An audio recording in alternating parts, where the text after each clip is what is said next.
warahmatullahi wabarakatuh.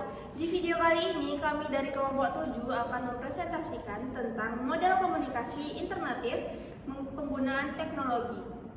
Untuk yang pertama yaitu komunikasi interaktif. Pengertian komunikasi interaktif. Secara garis besar, interaktif artinya komunikasi yang berjalan secara dua arah. Komunikasi interaktif adalah penyampaian pesan oleh komunikator kepada komunikan yang akan mendapat tanggapan secara langsung, baik melalui media dan jaringan manapun.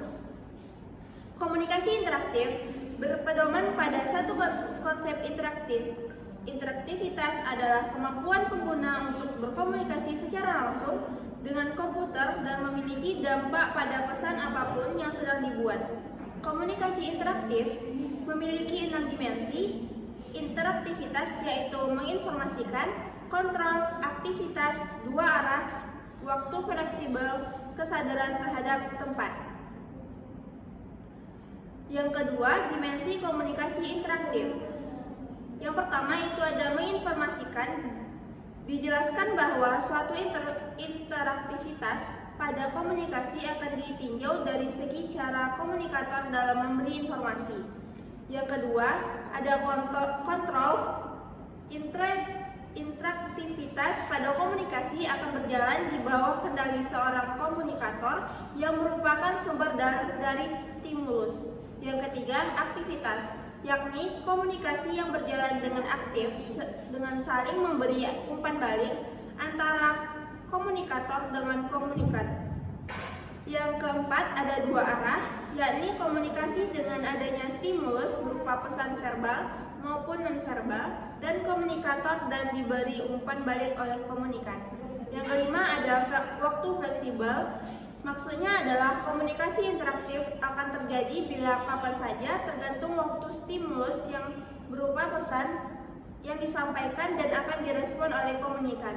Yang keenam, ada kesadaran terhadap tempat, yakni baik dari komunikator maupun komunikan akan dipantau mengenai bagaimana mereka menyadari wadah atau tempat mereka melakukan komunikasi secara interaktif namun tetap berkomunikasi dengan baik dan tidak menyinggung pihak lain. Baiklah, di sini saya akan menjelaskan tentang yaitu C, proses komunikasi interaktif. Proses komunikasi interaktif dapat dilakukan melalui telepon, radio, dan instant messaging atau sosial media. Pada penelitian kali ini akan lebih banyak membahas mengenai komunikasi interaktif melalui sosial media. Karena selain booming, terutama di kalangan masyarakat milenial, juga banyak digunakan pada instansi pemerintah zaman sekarang. Sosial media yang difokuskan pada penelitian ini adalah Instagram yang juga sebagai media komunikasi massa. Namun saat ini karakteristik media massa pun mengalami penyimpangan. Hal ini dikarenakan media cenderung memilih melakukan komunikasi interaktif yang mana di dalamnya komunikator dan komunikan tidak bersifat satu arah. 2. Penerapan komunikasi interaktif dalam dunia maya. Menurut Kamus Besar Bahasa Indonesia, penerapan diartikan sebagai perbuatan, penerapan atau aktivitas yang dijalankan. Sedangkan dunia maya menurut definisi formal yang dikembangkan dari konsep Gibson adalah realita yang berhubung secara global, didukung komputer, berakses komputer, multidimensi, artifisial maupun virtual. 3. Instagram. Pengertian Instagram. Instagram berasal dari kata instan atau insta, seperti kamera Polaroid yang dulu dikenal dengan foto instan. Sekilas mengenai Instagram, dilihat dari perkembangannya, maka peneliti akan sedikit bercerita tentang Instagram pada saat ini. Ditinjau dari kegunaannya, awalnya Instagram hanya diperuntukkan berbagi foto dan dapat ditanggapi oleh komentar. Dulu kita mengenal Instagram dengan berbagai fitur seperti kamera, editor, tag and hashtag, caption, dan juga saling berinteraksi. Beda halnya dengan sekarang, Instagram juga turut berkembang mengikuti tren atau teknologi yang sedang booming saat ini. Salah satunya adalah Snapgram yang dapat digunakan untuk mengabadikan suatu cerita dalam bentuk video. Yang B, Story Instagram.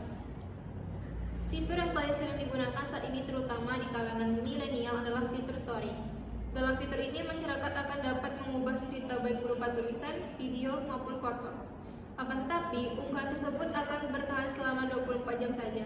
Selain digunakan untuk kepentingan pribadi, fitur ini juga tidak jarang digunakan oleh pihak industri kreatif. Karena saat ini fitur story pada Instagram dianggap efektif dalam menyampaikan pesan komunikasi melalui digital. Baiklah, saya akan melanjutkan materi yang selanjutnya, yaitu komunikasi interaktif dalam Instagram. Peneliti menerapkannya ke dalam komunikasi interaktif yang terjadi di dalam dunia maya, khususnya Instagram.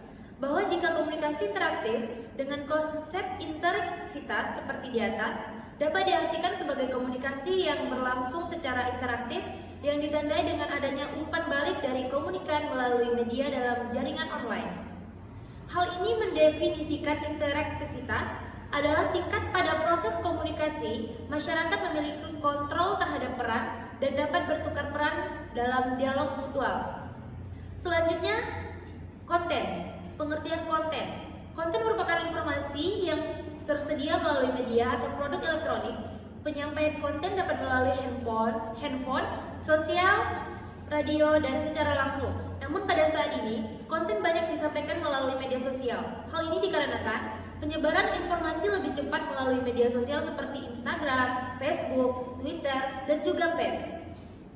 Konten yang disampaikan melalui media sosial maupun secara langsung cenderung berbeda. Konten yang disebarluaskan melalui media sosial dapat didapatkan melalui unggahan Instagram, foto, tulisan, maupun video mengenai kejadian yang di sekitarnya. Yang selanjutnya yaitu jenis-jenis konten. Nah, jenis-jenis konten ini terbagi atas 9. Yang pertama, teks adalah konten yang berupa tulisan. Tulisan tersebut dapat berupa ulasan. Gambar adalah konten yang disajikan biasanya dalam bentuk foto. Terus yang ketiga, infografis. Infografis adalah bentuk konten yang disajikan untuk keperluan pendidikan. Nah, yang selanjutnya, yang keempat yaitu meme. Meme merupakan konten yang bertujuan untuk memberi saran atau kritik. Biasanya disajikan dalam bentuk gambar dan tulisan. Terus yang kelima yaitu video. Video adalah konten yang disajikan dalam bentuk gambar yang bergerak. Terus yang keenam, podcast. Podcast adalah konten yang juga sering dijumpai biasanya pada aplikasi seperti Spotify. Yang ketujuh yaitu tautan. Tautan merupakan link yang berisi informasi yang disampaikan. Selanjutnya yang ke-8 yaitu game. Game sangat populer untuk saat ini karena game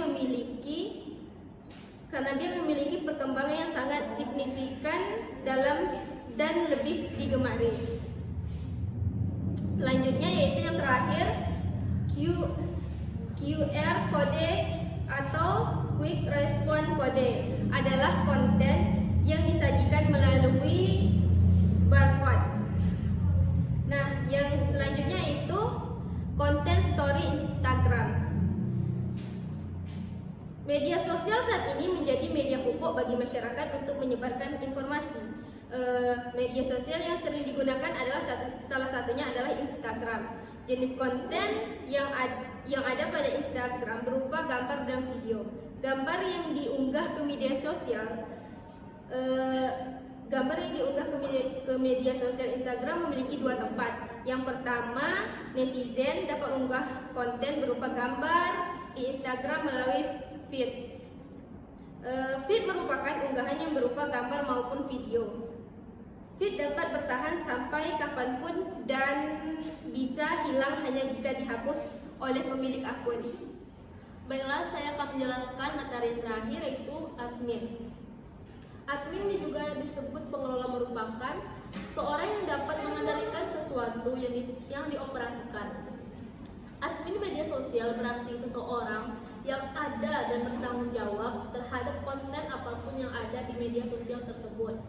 Maka di sini admin harus mengelola akun yang dioperasikan sesuai dengan UU ITE pasal 27 ayat 3 sebagaimana berbunyi, melarang setiap orang dengan sengaja tanpa hak mendistribusikan atau mentransmisikan atau membuat dapat diaksesnya informasi elektronik dan dokumen elektronik yang memiliki muatan penghinaan atau pencemaran nama baik. Dengan begitu, netizen era milenial ini memiliki hak untuk dapat berspekulasi melalui sosial media. Namun, dengan tetap menjaga kewajibannya dalam menghormati hak orang lain yang juga turut aktif dalam sosial media. Yang terakhir adalah netizen. Masyarakat saat ini yang aktif di dunia internet disebut dengan netizen. Sebutan yang baru-baru saja didengar ini oleh kaum milenial namun sudah tidak asing lagi. Di sini, netizen dapat mengakses atau bersosialisasi melalui jaringan online. Tidak itu saja, berdasarkan fenomena yang diamati oleh peneliti, netizen juga dapat memberi respon atau stimulus yang diterimanya melalui media sosial. Baiklah, sekian dari kelompok kami. Wassalamualaikum warahmatullahi wabarakatuh.